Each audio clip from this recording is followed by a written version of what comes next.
welcome back to Real Reviews. This is Cody Williams, and we're here to talk about the movie Transformers: Revenge of the Fallen. Never thought I would be reviewing this movie, but here we are. Transformers: Revenge of the Fallen is the epitome of trash movies. It's that bad. Now, before we get any further on that, let's talk about the movie in general for a little bit. This movie is the sequel to the Transformers movie that released back in 2007. It was the first movie to bring the Hasbro toy line to an actual live-action movie. That movie was actually pretty good and the best of all of Michael Bay's Transformers movies. Yes, there are a total of 5 movies. After the first movie released, never thought I would believe the series would be going downhill and getting worse in quality consecutively, movie after movie. Michael Bay has done several good movies in the past as a director. I mean, look at the first 2 Bad Boys movies, The Rock, Armageddon, and Pearl Harbor. Those movies were excellent. After the first Transformers movie, it was like, how can I outdo myself in making these movies worse?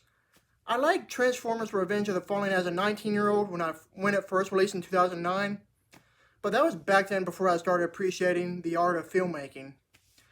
I just watched this movie again recently for the first time in a while, and it did not age well one bit.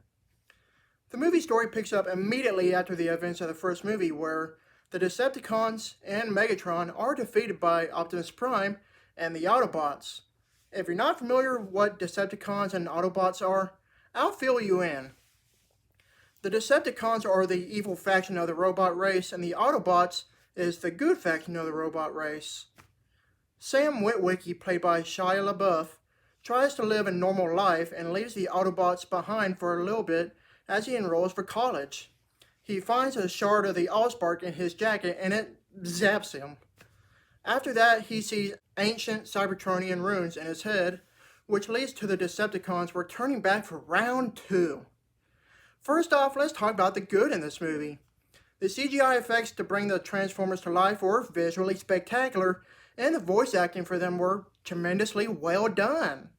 I mean, you have the original voice actor from the original Saturday morning cartoon returning to voice Optimus Prime, Peter Cullen, and you also have Hugo Weaving as Megatron. They are both amazing in their respective roles. Along with that, you have amazing robot fight scenes that are just truly exhilarating. That's it. That's the only good things that this movie has to offer, unfortunately. Now let's talk about the bad this movie has. Oh boy, where do I even start? I mean, you have great actors in this movie, such as Shia LaBeouf, Megan Fox, and many others that are just way too many to list, but dear God, their characters are like nails on a chalkboard awful.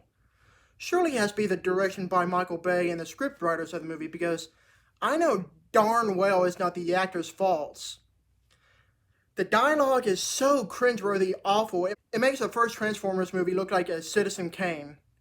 If you've seen the movie Jennifer's Body, which starred Megan Fox, you know she's a good actress.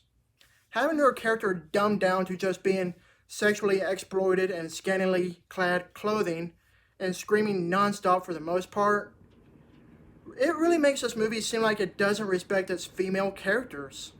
Another thing I didn't like is how the movie has crudeness just for the sake of being crude.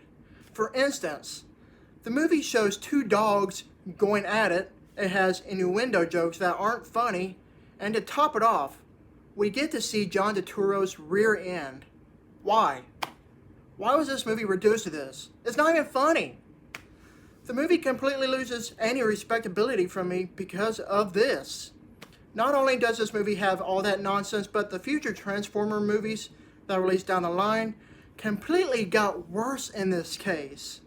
If it was funny, it would be one thing, but it's not. If I wanted to see a movie that has crude jokes, I would watch the American Pie movies. I don't want this type of crap in a Transformers movie. I just want awesome robot fight scenes and well-written characters. This movie doesn't have any of the latter. In all honesty, if I were to rewatch any more of the Transformers movies, it would either be the first Transformers movie that released back in 2007, or Bumblebee, which released just a couple years ago. Bumblebee is no doubt the best live-action adaptation of the Hasbro toy line. That movie actually has well-written characters and better direction because it was directed by someone else. I mean, no hard feelings, but I'm sorry, Michael Bay. These movies aren't your forte.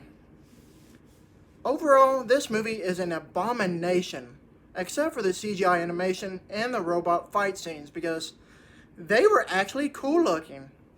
Unfortunately, that's the only saving grace for this movie from being a complete total bottom of the barrel failure. If you want your brain turned into mush, this is definitely the movie to watch, as this is definitely a mind-numbingly dull movie. I give this movie a D+.